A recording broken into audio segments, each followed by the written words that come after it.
interesting background. I left school at like 17. I always had this mentality that things would work out, but I realized along the way that nobody was going to hand it to me. I happened to fall into like an assistant job. It was just supposed to be for one day. I showed up and I put in the work and I got invited back the next day. Within 8 months, I worked my ass off so hard that I became an executive. I think pain and suffering really mold people into greater things. I'm not the smartest guy, but I worked really fucking hard. And I think that's what really set things apart. Leonardo Danconia, he is the CEO of Inbounds, and he's also the founder and CEO of a brand new company that's going to really revolutionize the industry, TrueCall. TrueCall is essentially a tool to document evidence of consumer call initiation.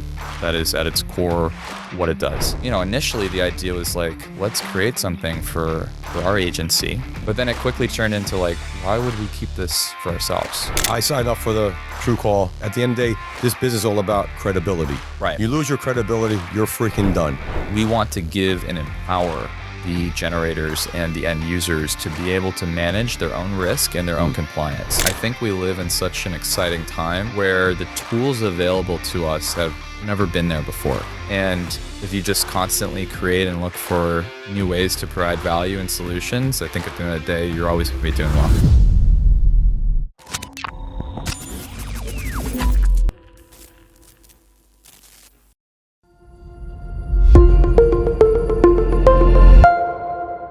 LFG fam, we just shot a fucking banger right now. I can't wait till you hear this shit. It's like next level. No one's talking about this. Shout out to our sponsors, because without them, this shit wouldn't be possible. Shout out to Ringba. Shout out to Adam Young, the paper call revolution. There's big money in paper call, whether you're someone who's a novice looking to get into it, whether you're someone who's already doing it, putting up big numbers. Let's fucking do this, guys. Get the fucking book on Amazon. We're going to drop a link here. Take your shit to the next level. Let's fucking go. Ladies and gentlemen, welcome to another episode of the LFG Show.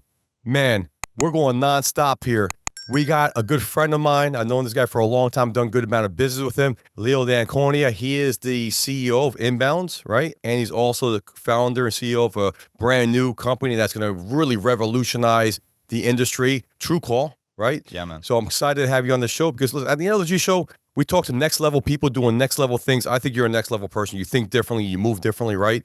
And now you have a product right now that's going to really change the industry and create a lot of value for people. And we'll go deep into that. Yeah, absolutely. And before we go there, shout out to our sponsor, Ringba, Adam Young, the Paper Call Revolution, phenomenal book. One thing in the book that he talks about is paper call fraud. Right. And I think your product is a perfect solution for that. So we're going to talk about that. But before we talk about it, Leo, our industry is freaking crazy. A lot of moving parts. How'd you get into the industry? Yeah, man. I had an interesting background. I left school at like 17. Yeah, I didn't go to college, and I always had this mentality that things would work out, but I realized along the way that nobody was going to hand it to me, right? That was probably the biggest lesson in life that really changed my trajectory, which is just like, nobody's coming to save you, right? I got to do everything myself, and I got to figure out how to, make it happen. And so I started just entering the workforce and grinding and trying to figure out how to learn. I went to YouTube University, right? I was up studying. It's a great university if you apply it, right? Yeah. Exactly. And, we're so lucky in this day and age to have those kind of tools available, right? There's just so much free content where you can learn so much. A lot of stuff to sift through, and not everything makes sense. So it's not necessarily like a great curriculum that's lined out for you, but all the same, it's a very powerful tool. And I think maybe when I was 21, I was actually doing Uber. Right. I just was trying to make. This is in California? Yeah. This is in California. SoCal, right? Yeah. And I was literally just trying to eat and just pay my bills. I had left my 9 to 5. I just was kind of sick of, that kind of culture. It was very corporate culture, and that works for some people, and that's all good. But at that specific job, I was unhappy. Yeah. I felt like there was more in my life, and I wanted to explore that. But I was met with the reality that it's not easy. Right. And so I was driving Uber to, put some food on the table, and I happened to fall into like a gig job. TaskRabbit, ever heard of that? Anyway, it's just when you're kind of doing random tasks that people pay you for. You can be moving a couch or installing furniture or whatever it is. And stumbled across an assistant job. It was just supposed to be for one day. for a guy who actually ended up owning a marketing company. Wow. And I just came in with the attitude of like, I don't know what this opportunity is like. The guy hired me for a day. I'm just going to do my best today. That's all I can do is just, I'll stay late. I'll ask for whatever they need and I'll just do whatever it takes. And so I showed up and I put in the work and I got invited back the next day and the next day. And all of a sudden, within a few weeks, he's like, why don't you just come work full time? And so I started working for him, learning about marketing, learning about the industry. And within 8 months, I worked my ass off so hard that I became an executive at that company. And how old were you at the time? I was like 22. Wow. Yeah. And that was really my first start in the industry where I was like, you know, I don't know what I want to do, but I'm obviously good at this. And so I'm just going to go hard and, you know, I have great work ethics. So I just applied that and obviously it opened some doors for me. And, you know, from there, I decided, hey, this is great. And I like this. The owner at the time, though, wanted to pivot the company to a different direction. This was a time when kind of mortgage refi was big campaign or kind of area. What year was this around? Like 18. Okay. It was like 18. It was doing really well, but then with what happened with the mortgage industry, a lot of the lenders stopped buying, you know, leads, or I think their biggest client shut down. And so the owner wanted to pivot into another field, and he was an entrepreneur, and I appreciated that, but I couldn't help but think that there's still such a great opportunity in lead gen and marketing. And obviously I learned a lot about it. So I decided to just start my own company. I had $1,000, $2,000 probably in my bank account. And I was like, I'm just going to go for it. So with no prior experience as an entrepreneur, no ton of business, I just absolutely went for it. I think I had some crypto that I was gunning for. I was like, this crypto is going to go to the moon. Yeah. And I'm going to be fine. And, you know, if this business doesn't work, I'll have crypto. Well, I don't have to tell you how that story ended. Yeah. But essentially, it was just myself trying to rub together two little matchsticks to make a business, and started with just some existing people I had met and trying to put two and two together. I started with just straight out, you know, brokering calls because that's just what I knew. And then as that grew, I was like, wow, there's something really here. You know, there's a lot of opportunity here. And I literally just grinded my ass off for about a year until I can figure out how to make enough money to kind of sustain myself without a job. And, you know, I sacrificed a lot of things during this time. I didn't go to parties. I didn't hang out with really anybody. I just sat on my computer all day trying. I was just locked. I was just dialed in. And that's when I started getting some momentum and I started learning a lot more. I always continued my education. I felt like, you know, not going to college was a blessing, but there were cons to that too, because I was missing things, right, in my kind of my toolkit, right? Like I didn't know about business. I didn't know about taxes. I didn't know about EINs, corporate structure, EBITDA, P&Ls, balance sheet, all that type of stuff. I had to teach myself everything. And so that was really successful for me as I continued to go forward, was just constantly learning. And that was really the start. That was like the LFG moment. I remember, you know, making 10 grand in a month. I was like, this is freaking amazing. I did this all myself. And 10 grand is like that mark. Like once you hit that, yeah, I was like, it's so funny. Wow, there's something here, you know? And that was such an aha moment. And I remember telling my buddy who I went to high school with, I'm like, wow, like I made this money. And he's like, that's amazing. Like, how are you doing this? And I'm like, I have no idea. But I'm making it happen. And, you know, I persevered and there was ups and downs, but just throughout this whole time, constantly learning, going to trade shows, networking, creating relationships, creating friends, you know, trying to keep a good reputation and doing right by people, I think has really led me to where I am now. And, you know, I think that at the end of the day, I'm not the smartest guy. I'm not the most, you know, whatever. I don't know everything, right? But I worked really fucking hard. And I think that's what really set things apart. And I also didn't pretend like I knew everything. I knew where I was lacking, right? I knew where I didn't understand things. Instead of shying away from those things, I attacked them. I was like, let's learn more about that, right? That's something I don't understand or that makes me uncomfortable. That means I need more of it, not less of it. Yeah.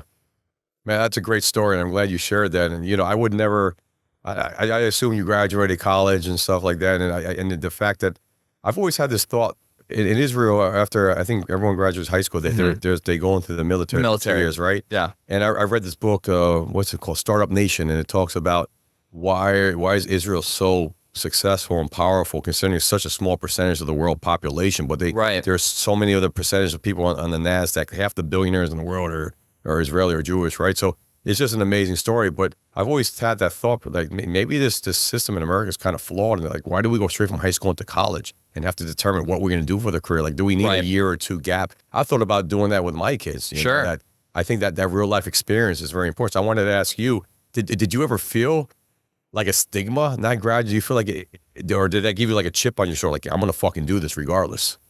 Yeah, man. I think that at the end of the day, I think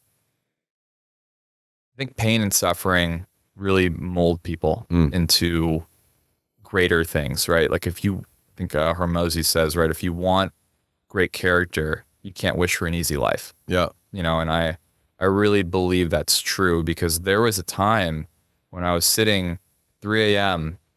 In my car. I just got done Ubering for the night on a Saturday night, okay, at 3 a.m., just taking some people who were very drunk home. And I was just sitting in the car listening to Slipknot.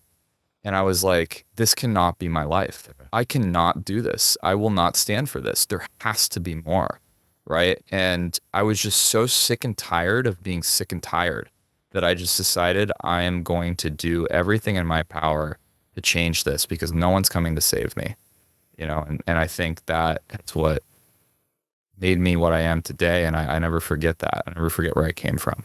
Yeah. And I think there's a commonality among anyone that's been successful, anyone ever had on this show, that you have to have that feeling. What the hell am I doing in my life? I'm worth more, right? Sure. I can give a lot more to the world, to myself. And once you have that moment, that comes from pain and suffering. That's the only way to do it, right? Yeah. Yeah. Absolutely. I think I saw something recently, some kind of speech, I think CEO of NVIDIA, talking about how I wish for you to have pain and suffering.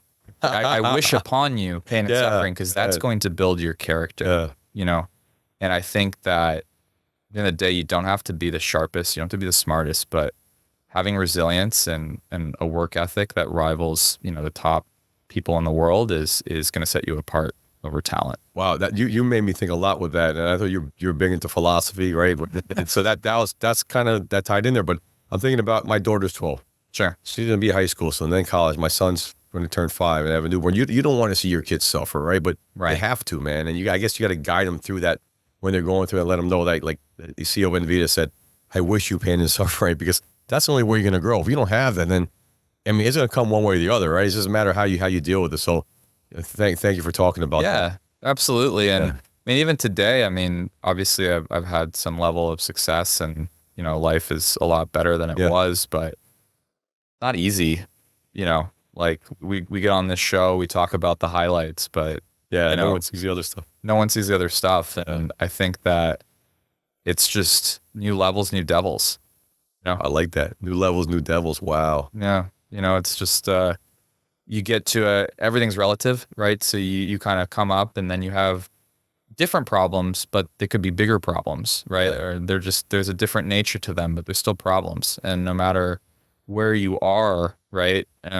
The problems are going to be there, right? Yeah. That's how you choose to be resilient. Like some days I'm like, damn, like I had a really bad day and I'm working, you know, 17, 18 hours a day sometimes and I'm exhausted, you know, but I know where I came from and I would much rather prefer that than, you know, not living up to my potential. You control your destiny. And I think going back to the true core pride, you have control, and that's what you need. And everyone wants to have control over life. So when you were working in the job you hated, you didn't have control, or they controlled you, and you wanted to kind of break that matrix is what it came down to, I think. Yeah, absolutely. I just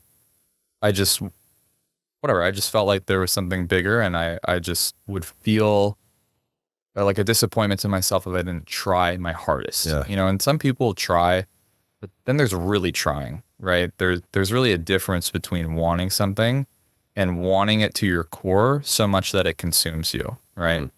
And I think that is the level that you have to get to really make change and pull yourself out. You know, obviously there's different levels to where people start, right? Some people you could say had a better head start or whatever, which may or may not be true. But no matter where you are, if you're trying to get to the next level on your own, you kind of have to really want it, not just say you want it, but want it to the, fiber of your being. And I'll say one thing too, what impressed me about what you said, and I find out with a lot of people, especially in my circle, that that are successful, the humility, right? To me, I think a lot of people that know you say you're super, super smart, right? And the fact to hear you say, I'm not the smartest guy, and that's great to hear it, because you can get better, and you always keep learning, you keep reading, you're doing all these things to better yourself. So I think that's another commonality about really success. We know we're not, you got to know you're not the best. There's always someone better, and there's always some evolution, something that can take you out of the game. So you got to always be ahead of the curve. Absolutely. And nothing in this life stays the same forever, right? We're either evolving or we're regressing, right? And so for me, I feel good. I feel happy when I'm constantly evolving. Yeah. And constantly learning, and it's fun. It's challenging, right? Like, I'm the type of person to figure something out and then kind of get bored of it, because I'm like, maybe this is good, great. Like, it's a good thing that's productive and helps people. But for me mentally, I'm like, I got to challenge myself, right? If I get used to something, that's not fun. That's not exciting for me, So a lot of it too is just, I feel like life is a video game, right? And if you beat one level, you don't want to keep playing that level all the time. I love that. That's great. That new levels, new devils was freaking fat. You got me thinking. It's so freaking true. You're really right about it. Is there an example of your personal life where maybe you got to this other level that you were like so excited, where you did, I don't know, maybe it was something dumb that you're like, why the hell did I do it? You wouldn't do again, that you would share? Yeah. Oh, sorry. You said something that I did, but I wouldn't do again. Yeah. Or maybe you learned from it, like, why, I feel like we all do that. I don't know, especially in our industry. Yeah, man. I mean, I could tell you about times where I was like, oh, it's a great idea. Let's pour $100K into this untested on the whim, campaign. Right? Just dump it, just go. And then I'm like, why the hell did I do that? Right. Like, that taught me a little bit about risk management. Right. I mentioned earlier that I had a kind of a foray into crypto trading, and it's funny. You gave me a ticket to Bitcoin. There was a Bitcoin conference 3 years ago when I was getting involved in it and whatever. Right. And I don't know why you couldn't go, and it was sold out, but like, you hooked me up, man. And, But when you said that, I remember that moment. Yeah. Yeah, totally. And I lost everything in crypto. Yeah. And well, it's actually a really funny story, because I made more money in crypto by doing nothing than I did by spending hours looking at a computer screen every day. Right? Yeah. Like, I actually made way more money by just literally doing nothing. And that taught me a really valuable lesson of, like, we talk, it's very cliche, like, work smart, not hard. But like, just because you're doing something, you have to be very deliberate about what you're working on, right? And what you're doing, because just because you're grinding, this is something I think entrepreneurs sometimes get a little bit lost, is like, sure, you're working your ass off, great. That's like step one. But what are you working on, right? Like, is the thing that you're working on smart? Is it a high leverage opportunity? Or are you spinning your wheels to grind out a little bit of profit or potentially lose? Crumbs, yeah. Right. And then, you can get into things like the sunk cost fallacy, which also correlates to your time, right? You spend a lot of time into something, and then you feel this obligation that you have to keep doing that thing, even though you really shouldn't, right? But it's just because you sunk so much time into it, you're like, damn, if I give up now, I'm a quitter.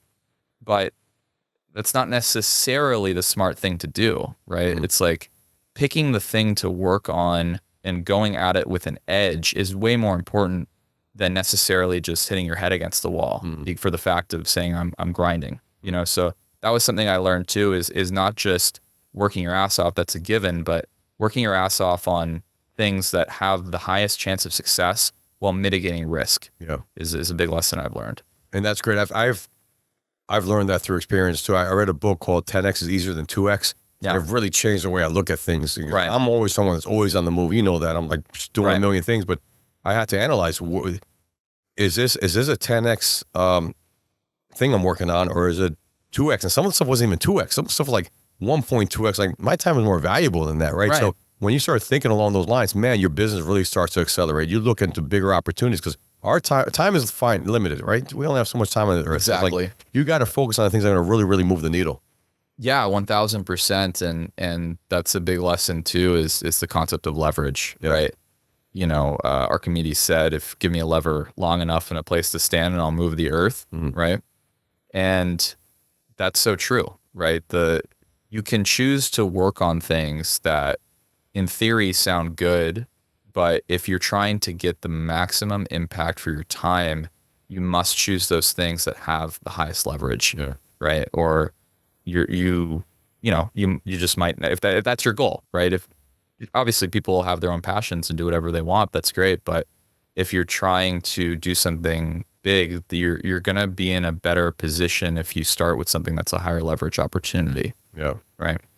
So, but yeah, that crypto story was crazy because like when I invested again in crypto when I wasn't focused on watching the ticker, kind of go up and down every day, and I just let it sit, and I was like, holy shit, I've made way more money than I ever, crazy. And they say sometimes the better action is to do nothing at all, right? That's one of those examples. Yeah. Yeah, absolutely. And it taught me patience as well.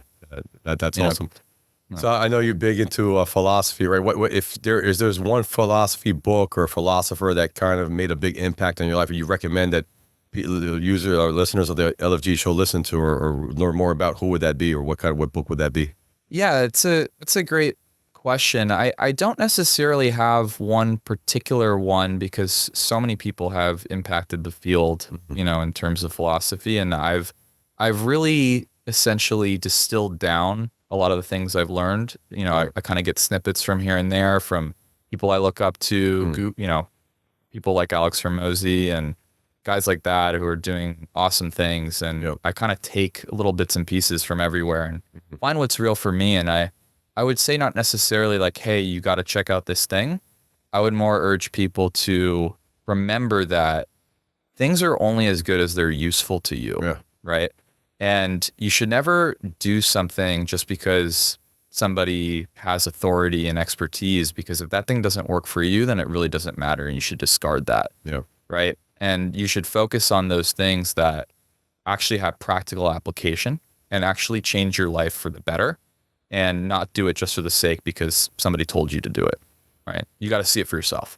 That's great advice, especially nowadays with so much, get hit with so much information on and there's TikTok, there's Twitter, or X, whatever you want to call it. You got everybody's YouTube, an expert. Everyone's an expert nowadays, Totally. right? So you got to really analyze, and especially your feed, who are you subscribed to? Because you're going to get that information. It's going to impact you at a subconscious level. Absolutely. Age data. There's only a few months left of this. A lot of different ways to monetize data. Data is a very broad term. There's a lot more money in it. You already spent the money. Let's just say it cost you $10 for a Medicare lead.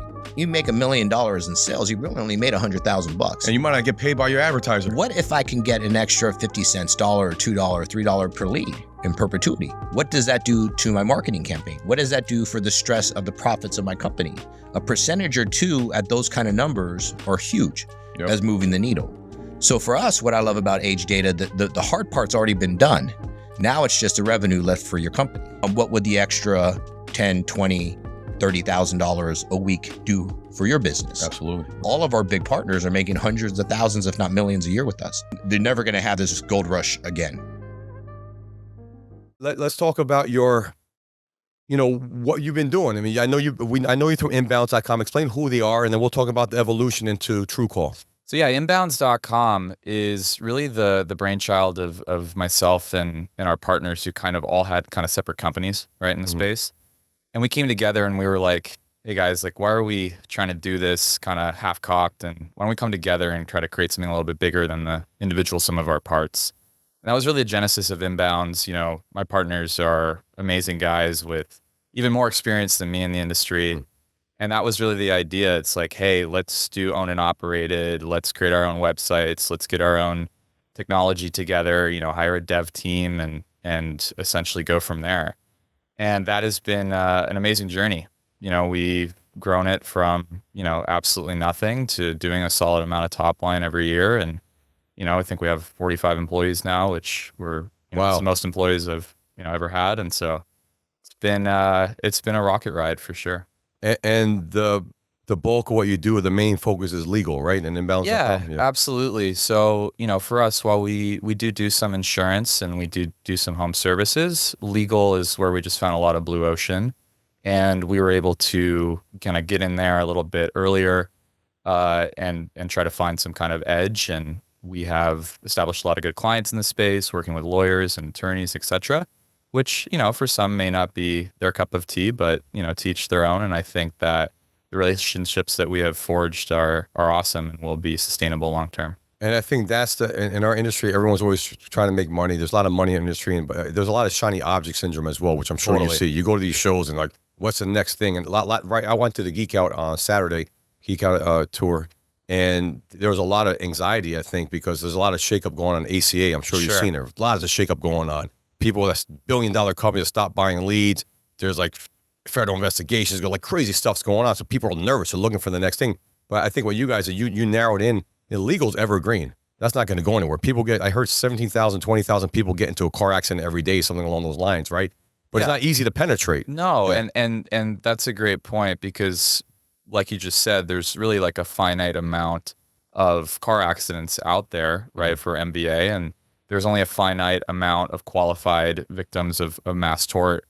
And so, while it has some evergreen nature, the kind of the rub is that low supply aspect, which is kind of hard to penetrate, I want to say something. So I went to my first Mass Torts Made Perfect. Have you ever been to MTMP? Yeah. So absolutely. It was an amazing show, and it blew my mind away. So we're doing some stuff in Tor, not a huge amount. We'll have to grow into that. But anyway, the numbers that they're talking about, and there weren't any flashy guys there. I mean, these are lawyers that are putting up big numbers. They have the tort with Johnson & Johnson, the talc. Yeah, we talked about. it's terrible. Yeah. You see, they're talking about $6 to $10 billion settlements they're going after, and it makes you think, man, I got to think bigger here. And the one thing I want to say is that some people warned me about that. So, hey, you're not going to have any success. They look down on marketers, this and that. But at the end of the day, I mean, I didn't see that. I felt like, people are people. You treat them right, and you honor your word. So how were you able to penetrate? And you didn't just penetrate that industry, but you have actually been doing it for a long time. So you've had success and grown, 8-figure business with doing that. Yeah. So, how'd you do that?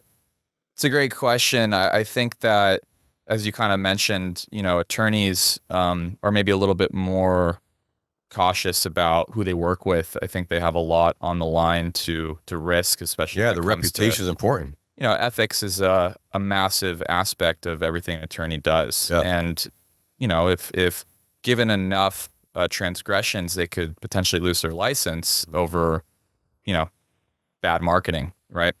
Or not following marketing laws. And so really putting compliance first and putting an emphasis on, hey, we're doing things the right way, was really kind of the game changer. But still took time, to really get some trust established. And it's still, not, it's still kind of a challenge, but I think that was a kind of a game changer for us, is just like, hey, let's get as compliant as possible, be as transparent as possible. And that would help, grant more trust to what we were doing. Yeah. And I can tell, I mean, when I have people on the show, guests on the show, it's only guests that I know are top-notch people. So this is my reputation online too. I don't want to, I feel like I built up my brand, my credibility by being surrounded by good people, right? Yeah. So I've worked with you guys in the past. We ran an MVA campaign for a couple of years. It was pretty successful. Well, my call center was working with you to create transfer fill out, and just working with your team and seeing that you guys always honored.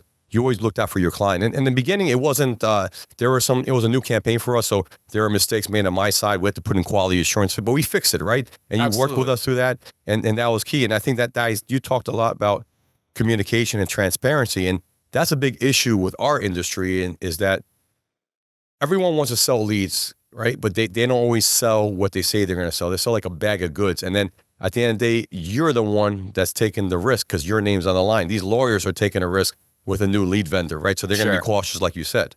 Yeah, 1,000%. And some of these attorneys have just crazy levels of vetting that they will put you through. They're looking for any reason to say no. Yep. This isn't up to snuff.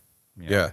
And when I was at the show, I heard about, they're always with a bunch of attorneys. They're talking about how, I guess one guy was doing some unscrupulous stuff, and he's like, someone in the industry, I don't know name. I have no idea. It was people with decades and decades, and they're like, now he's done. Like, he can't even practice anymore.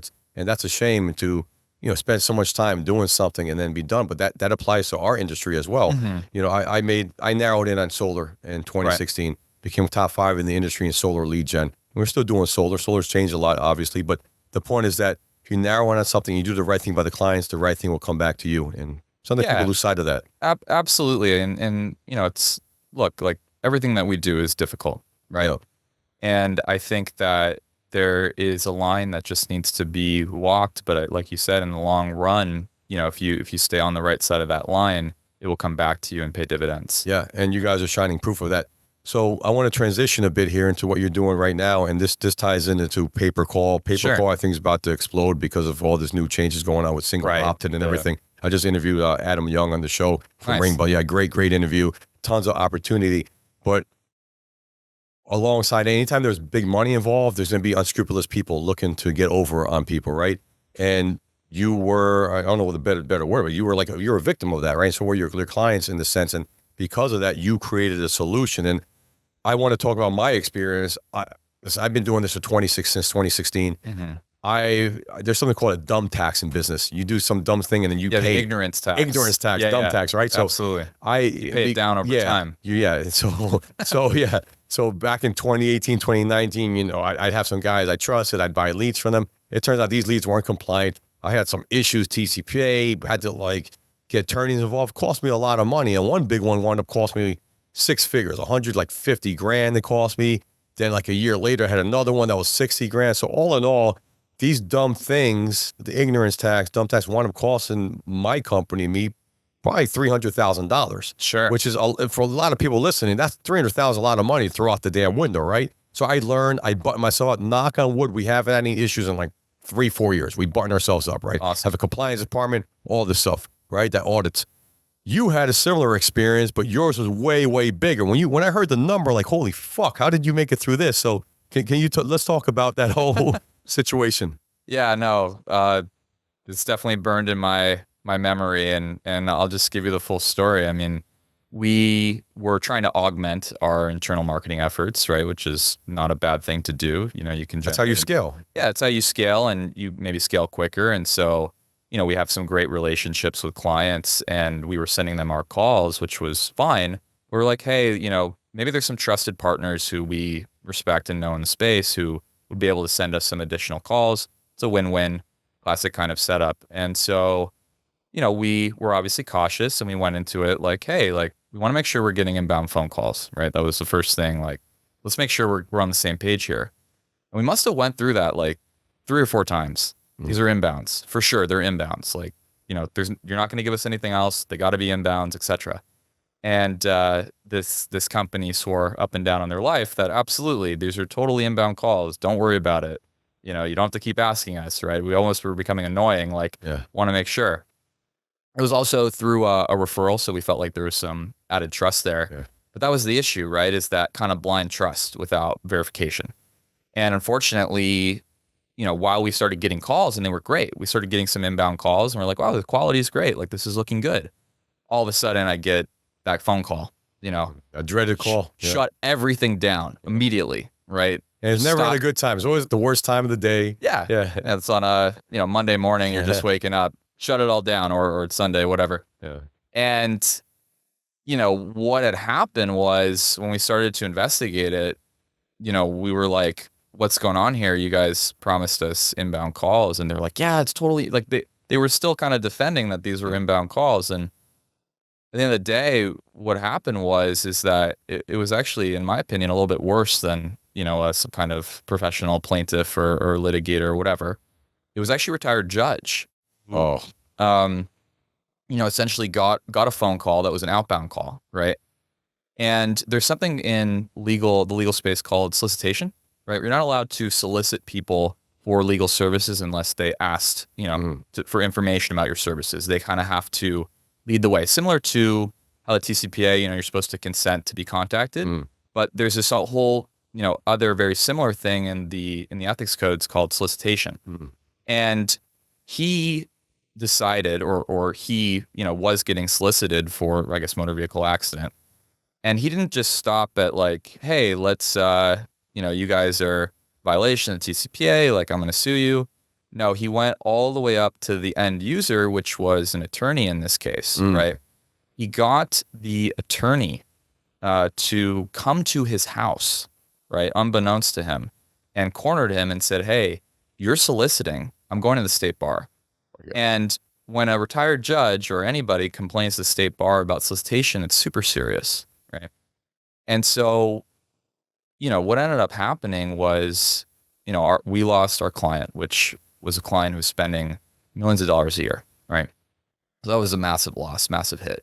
In addition to that, we had to do some kind of reparations and give back to them. We felt very responsible for this issue, even though it didn't come from us. We wanted to take full ownership of that. And so we ended up having to give them a lot of money. And, in total, total loss with fees and time and loss of revenue and invoices, it came up to something like $2 million in total that we estimate. There's a $2 million. Think about that. I told them my issue was 300,000 or something like that. Yours is way, way higher. So when I heard that number, man, I'm like, damn, I can't imagine. But it's starting to cut you off there. But I appreciate the resiliency because that happens in business, right? And that was because number of factors. It's happened to me too. A couple of my issues happened because of that blind trust. And the referrals, referrals most of the time, 90% of the time, you're good. Yeah, totally. Yeah, it's that 5 or 10% where you place your blind trust and you don't inspect, and then bam, you get that happened to me. Inspect, and the crazy thing about this is that the company we had this issue with, they weren't trying to do this maliciously per se. Per them, the issue was that one of their account managers simply just crossed wires. They sent us calls we weren't supposed to receive, right? And so that kind of added some salt to the wound because it wasn't even purposeful. Like negligence. It was just straight up a mistake. Yeah. But when one phone call can hurt your reputation and one phone call can really, lose you a lot of money and cause such massive headaches, you start to look at hey, is this blind trust thing? Is this really a strategy? Can you rely on that in your business? And we decided no. Yeah. That's great. And it's a great story. It wasn't great at the time, but it's great that you were able to bounce back from it. And because of that, now you have a solution that's not just for you guys, but for the whole industry. So I want to talk about that. First of all, I guess before we talk about it, let's rewind a little bit and talk about when you got that phone call and you went through this. I imagine you didn't sleep. You and your partners what the hell? Did you think you were going to go out of business? Let's talk about those moments, because I think those are the moments that define people as entrepreneurs, right? Yeah, absolutely. Obviously, we were shocked and obviously a bit perturbed, but this is something, being in the industry, that we have seen in other ways. When I first got started in the industry, it like you said, you pay down the tax of ignorance, right?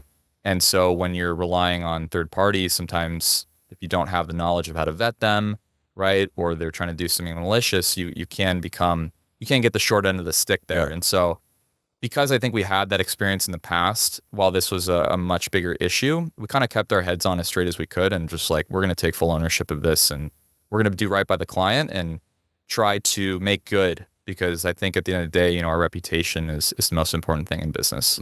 So, there was obviously some upset, but we tried to stay as level-headed as we could. Yeah, and I think you said something really insightful there. You did the right thing by the client. I know other people have been in situations, and there's a couple of things they do. They'll fight the client, or they're trying to negotiate. Oh, I'm just going to pay you half or a quarter or whatever, and they just point the finger at them, or they'll just disappear completely. They won't even own up to it, or they'll do stuff like that. That's happened to me one time in particular. Something similar happened to you. One of them cost me $60,000. The guy disappeared. It was a nightmare, but I did the right thing by the client, right? Totally. And that's what it comes down to. And going back to those conferences, not just a attorney conference, but any conference, these are small worlds. It might be, you go to LeadsCon, you go to Felix, it's massive. There's tens of thousands of people at these shows, but the cream of the crop is really tight. It's a tight inner circle. So that negative news, if you did the wrong thing by that particular client, I guarantee you a whole bunch of other attorneys would have found out, your existing clients would have found out, and they would have cut ties with you. Sure. So it's a real business decision. It's not only just ethical, but it's business-wise. You got to do the right thing, because you do the right thing by then, you stay alive,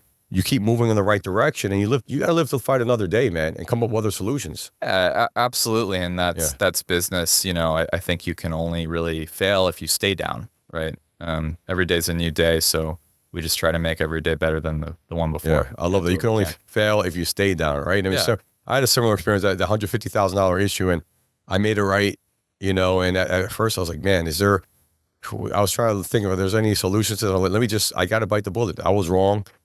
And boom, we did it. And we allowed that to happen. And then I wound up making with that client probably $4.5, $5 million in revenue over the next 2 years. There you go. So that was a cost of doing business. That was my ignorance tax is what it was. But if I didn't do the right thing by them, I wouldn't be doing business with them. And I wound up making, I don't know the margins were, but definitely 7 figures. Yeah. Something like that. So I had to pay the 150, pay the piper, pay my and guess what? Now I'm stronger. We have compliance departments in our company. We audit, we do this, we do that. And knock on wood, we haven't had any issue in years. So I think, and that's going back to what I was trying to get to. That's that's the origin of TrueCall, right? Yeah. So how did that whole thing evolve? Obviously you had this issue, it impacted you. Did you think, man, I got to create a solution for this so it doesn't happen again? I got to help other people out? Yeah. So originally the idea was like, after that happened, we were like, we just can't take any inbound calls. We had to do everything internal and that's fine, right? That's obviously a workable strategy and there's nothing wrong with that. But I started asking myself the question, like, why does it have to be this way? You know what I mean? Like other businesses, such as the larger insurance carriers, brokerages, they all rely on some third-party marketing strategy to scale and augment their internal efforts. And why does it have to be where we can't trust this stuff to the degree that we won't even touch it? Like the risk is too great. And that just didn't like add up to me. And I was like, there's got to be a way to do this where we can have some confidence that what we're getting is what we're paying for. And it's not coming along with all this baggage in terms of liability and risk, right? And so, initially the idea was like, let's create something for our agency in order to be able to buy calls, right, from third parties and not have this issue. But then it quickly turned into like, why would we keep this for ourselves? You know what I mean? Why not help all the colleagues and friends that we have in this industry to protect themselves from these issues, and really try to have a positive impact on the industry? And that was really the genesis of like, okay, we're gonna figure out the solution and we're gonna bring it to the world. So let's walk through what exactly TrueCall is. I have an understanding, but for someone that has no clue about this, let's put it like in layman's term from the very basics. Yeah, absolutely. So TrueCall is essentially a tool to document evidence of consumer call initiation. That is at its core what it does. So in its current state, it lives on landing pages wherein we can document that evidence of consumer call initiation. We work in tandem and are agnostic to call tracking platforms, and we seamlessly integrate with them. And by doing so, we're able to create an ID, right, that contains a bunch of things, but this ID is then able to be passed with the call and validated in real time via API. So the great things about this solution, which took us a while to kind of figure out how to do this in a way that wasn't super friction heavy, because obviously click-through rates and friction for consumers is never a good thing, especially when you're talking about advertising dollars. And so we created a solution wherein it's not noticed by the consumer, under 10 milliseconds of load time on the page. And we're able to document everything we need to give the end user the confidence that, hey, somebody landed on this page, right? Here's what they did. Here's how long they spent on the page. And they called from this page, right? And by doing that, we can eliminate kind of the possibility of outbound calls kind of slipping through, right? Because they won't have this ID associated with them.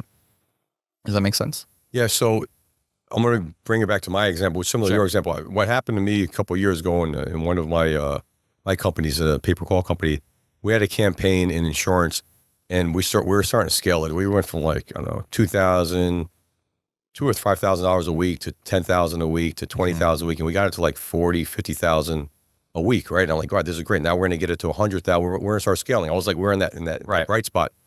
And then I remember I was leaving a show in Vegas Friday, and I remember talking to the guy running the campaign, like, hey, did you check? Like, we wanted to make sure we're getting a weird feeling about our partner on this that was providing the inbound calls. Something the guy working on my team said he heard a call that didn't make sense. It struck him like it was a transfer from an agent and not an inbound call. Right. So I'm like, something's not right here. I said, do you put this, we had like a thing to protect against litigate, all this stuff. Did you put that check in? So I actually didn't. Like, we got to do this right away, man. And interesting enough, my flight lands. As soon as it landed, I got a call from the buyer saying, we got a problem. Like I got that dreaded call. Oh no. And the same kind of similar what happened to you is what happened to us. And it turned out that as we started investigating this stuff, the publisher we're working with, like, no, these are inbounds, don't worry about it. Totally. It turned out they weren't. He couldn't provide the evidence, and it turned out it was a litigator. All these dumb issues happened. So essentially, if your solution was available at the time and we had utilized it, that would have blocked that call from going through, Yeah, it correct? just wouldn't have happened. Yeah. Yeah, 1000%. And, just to make something clear too, our system, it documents evidence of that consumer landing on that page and calling. And then we also add a layer of fraud detection to ensure, people don't try to game the system in any way, right? Because web and phone are intrinsically separate systems, right? And so we use available technologies to marry those two things, right? The web session, the consumer session, and the phone call, right? And so, theoretically, without actually asking or subpoenaing a cell phone carrier, there's no 1000% way to guarantee that that call was consumer initiated. But what we can do is erect as many barriers as we can to make a system that prevents as much as humanly possible, right? Does that make sense? No, absolutely, yeah. Yeah, and make it extremely hard to get around, right? Where it becomes financially and economically not worth it to even attempt to do it. And that's something that we thought about a lot, was like, okay, great, we have this basic process, this basic system. Let's think about how we could try to get around this, right? How to break the set. Right, how to break this. Like a hacker right? trying to get, how exactly. to break this. So we spent a lot of time on that and figuring out every kind of which way that it possibly could be got around. And that's where our layer of fraud detection, where we leverage machine learning, is to prevent anybody from essentially trying to tamper with the system so we can maintain confidence in the system. Yeah. And at the end of the day, what it comes down to is this. There's a lot of money to be made in lead gen, pay-per call, transfers, whatever it is. So there's always going to draw in unscrupulous people trying to get around, game the system. And that's what happened in my particular campaign. And what sucked about my campaign is that I had a separate campaign that was similar but different. It was a Spanish campaign that was crushing it. And the buyer threw out the baby with the bathwater. I'm like, at least keep the Spanish campaign going. No. And it sucked because it's hard to get, especially at that time, there weren't a lot of Spanish buyers in insurance. Right. Oh my God. So the opportunity cost, it wasn't just what we lost. It wasn't a cost in the $60,000 issue, but it was the future business that we lost. Right. It was that Spanish business that we lost. So all in all, I might say it cost us 60, but if I had to really nail it down, it was definitely mid to high six figures, maybe millions, man. So the bottom line is that as business owners, we want to cut costs, right? We want to get as much ROI as possible, but you have to invest in things that are going to differentiate and protect your bottom line, your downside, because if you don't do that, you're going to lose those clients. And 60,000, some people might be a lot. It might not be a lot. I don't know. Everyone's got different, it's relative at the end of the day, but it really was more than 60,000. It was at least 10x that because of what I lost in terms of losing the client. Like you lost that client. That's why it cost you millions, right? So I think that's the beauty of it. So how does this work? If let's say I wanted to be a client of TrueCall, which, and I actually just signed the paperwork. I'm going to be a client real soon. We're onboarding, right? Excited to have I'm you. super excited because listen, the bigger you become, the bigger target you get. You are. That's what it comes down to at the end of the day. I'm on this fucking show. Like I love my show, but like people see that, they're gonna start to do some shit. So I got to be buttoned up at the end of the day. Anybody that's doing big numbers has to be buttoned up. So let's walk through the process. How does it work? How do people get onboarded? The whole nine. Yeah, no, absolutely. So in terms of onboarding, we kind of broke down the system into two parts, right? We have generators, which is pretty much a catch-all term for anybody creating the phone call, right? And creating that ID. And then we have end users. So end users is really anybody in the chain of custody that is validating that call, right? Or validating that call with that ID. And so, if you wanted to come on board in order to validate calls, those would be a paid account, whereas the generators are completely free. Got it. Does that make sense? And that's awesome. Yeah. And so, essentially once you come on board, it's as easy as setting up campaigns and then setting up a simple webhook to do the verification. And also, inviting the generators that you want to receive calls from, right? So you would go ahead and get a link and you could invite them and they could create a free account. And once they start generating IDs, you would then validate those IDs. Yeah. And things would transact as normal, but with this happening in real time via API, it will help prevent anything else from coming through other than what you're paying for. Got it. So in my case, with where I had, or your case, if back 2 years ago, right, if this product was available, then I'd put it in my system. What would happen? I can kind of that rogue publisher, media buyer, affiliate, whatever you want to call them. I would have told them, and right now tell everyone, hey, for you to work with me, you got to use this. You got to use TrueCall. You got to sign up for this.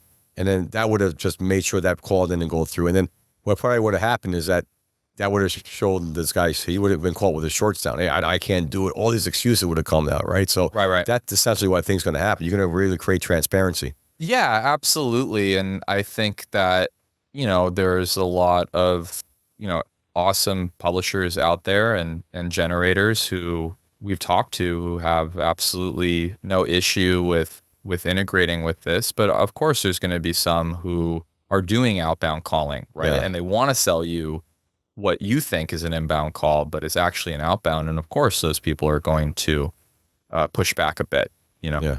And so I like that because inbound calls are not easy to generate, especially at scale. And a lot of not saying everybody, but there's a good chunk of people that they have budgets to hit.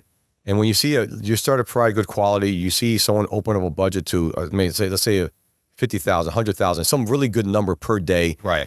People get desperate. They get, the buyer's giving them pressure. So when people get desperate, they do desperate measures. So then they'll contact a call center. It's like, hey, let me get some transfers in here, sure, blend it in.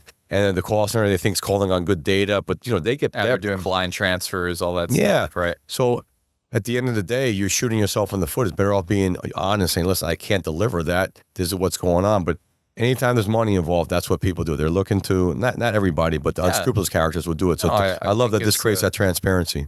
Absolutely. And, our whole goal is we want to make this a win-win, right? We don't want this to be overburdensome to the publishers. And that's why we are speaking with publishers all the time, now that we've launched, about feedback and what would make sense and functionality and features to try to make this as seamless as possible. And we're really optimistic that the publishers who do decide to integrate, right, and do validate or allow for their calls to be validated, eventually might be able to seek more for their phone calls, right? They become more valuable, right? And we think that is a great opportunity. And to the advertiser, it creates peace of mind. You can go to bed at night knowing that if you have everybody, let's say you're working with 50 different media buyers, affiliate publishers, if all 50 of them are on this platform, that, damn, the chance of anything happens is super, super, super minimal, right? Yeah. And then if something did happen, let's talk about, let's say you got a litigator that, you have these ambulance changers, litigators, that's all they do for a living. That's their full-time job. Let's say one of them came through and they say, they go to my company, like, hey, Dave, your company, they serve me, they say, hey, we're going to do a class action, whatever. You got, I called your number or whatever. What's that process? Like, how do we contact your ops team, your account manager that you can just give that phone number to, and then they provide the proof? Yeah, absolutely. I mean, we document the evidence of the consumer initiating the call on the landing page. So that could absolutely help in one of those situations where there's some kind of dispute of who called who, right? That's not to say that it would be absolutely impossible for some publisher who's trying to purposely defraud the advertiser to attempt to get something through, but it would protect the advertiser in that they would essentially have some kind of proof that, hey, no, you landed on this site, you called in, right? And be able to push back on that, right? And our whole goal is prevention. So while I can't guarantee and say that 1000% you'll never ever get that type of call, we can do everything in our power to reduce it, right, to as much as possible and as little of a chance of anything slipping through. And then you also have that evidence to try to push back as well if something does happen. And if I were an affiliate media buyer listening to this, I think it gives you that credibility that, hey, you can go to your buyer and say, I just signed up for this. This is going to help you out. And we got to do whatever we can as lead sellers, right? You have to have any sort of edge you can get. Yeah. How are you going to differentiate yourself from the next person? So it's such a competitive landscape, right? The cost of media goes up this happens. It's hard to manage accounts. So when you have that, it shows that, hey, you're doing what you can. You're adding another element to protect your buyer, right? So I think that would be, so if anyone, the feelers listen to this, that gives you that sense of a little bit of differentiation from your competitor. Totally. You know, we think that the affiliates and publishers who use this will kind of stand out, right? And be able to rep and warrant that, hey, like our calls are legit, right? They're coming, they are what we say they are. Yeah, great. And again, like I said in the beginning, business is fraught with ups and downs. It's like every time you think you're making it up the hill, something seems to come out of nowhere, kind of check you and test your resilience, take you backwards. And the fact that you guys, that could have been, for most companies, would have been a knockout punch. Sure. Like Mike Tyson knockout punch, you got right. That's what that could have been. But you guys took that punch, you know, you took it, you ingested it, fucking hurt, but you came back stronger, and now you have a solution that benefits everyone. And I was talking with Adam, he's like, you know, rising tide lifts all boats. Yeah. And you're going to help create a rising tide in terms of the compliance for pay-per-call. Pay-per-call is not going to stop growing. No. It's going to keep growing. So now you have a solution there. Yeah. Yeah. And our idea and our goal is not to, like, we're trying to be as neutral as possible, right? We want to give and empower the generators and the end users to be able to manage their own risk and their own compliance, right? We're simply an enabler for that aspect. I signed up for the True Call. My team's working on it. I know I signed on whatever I had to sign to get it going. I'm excited because I feel like that's going to give me an edge. And at the end of the day, this business is all about credibility. Right. You lose your credibility, you're freaking done. Right. Right. And just, you can make a mistake one time. I've made several mistakes. I learned from it. Perfect. Yeah. You know, but I think it's not necessarily about avoiding mistakes completely, because nobody's a saint, right?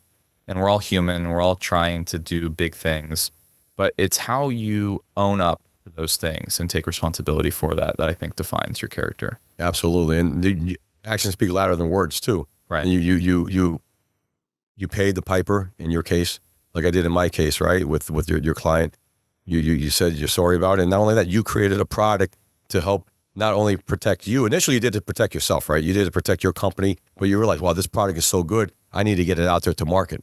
Is what it yeah, I mean, essentially, at the end of the day, like, I always think that our mission is more altruistic than anything. Yeah. It's like, I know you, Dave, you're a great friend. I have other great friends in this industry, and I have a lot of people that I've seen go through these same problems.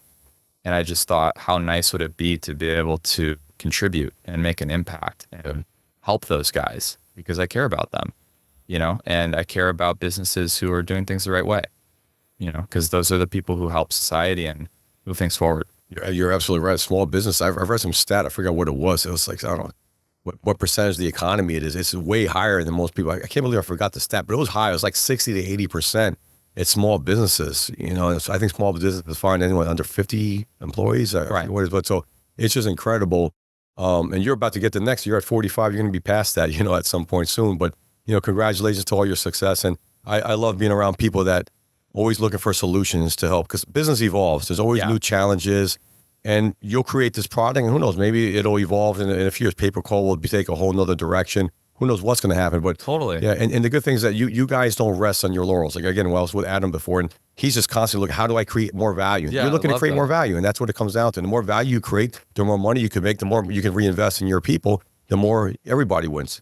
Yeah, absolutely. And I think we live in such an exciting time. We do. Where the tools available to us have never been there before, right? And therefore things become more creative versus, you know, money oriented, right? It's more about what can you do, right? What is possible. And I love that, because at the end of the day, I like to create things, you know?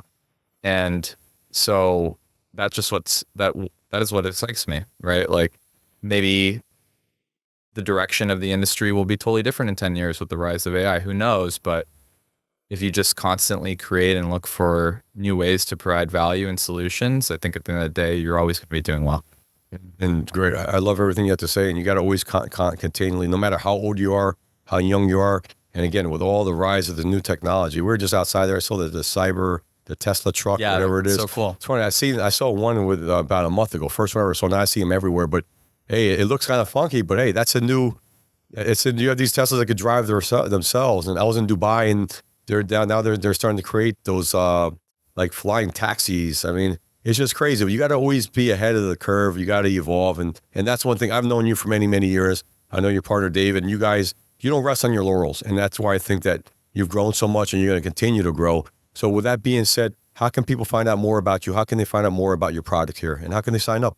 Yeah, absolutely. I mean, if you want to find out more about TrueCall, truecall.com, domain costs an arm and a leg. So I hope. But is it TRUE call? CALL? Okay. Absolutely. We'll put a link there for them as well. Yeah, sure. 1000%. And, hit me up anytime. I'm on LinkedIn or even Skype. Still I use Skype so much. And so, I'm sure we'll find a way to connect. But I'd love to show you the product. Yeah, for sure. Yeah. Great product. Again, I won't put anyone on my show, on the LFG show, if they're not providing value. At the end of the day, I grew through partnerships, through people that helped me get there. Leo's been one of those, him and his team has been one of those groups that's helped us grow. So check out his stuff. Protect yourself before you wreck yourself. In honor of Ice Cube, protect your neck in honor of Wu-Tang. But great having you on the show, man. Look up his product. Let's fucking go. Let's fucking go, brother.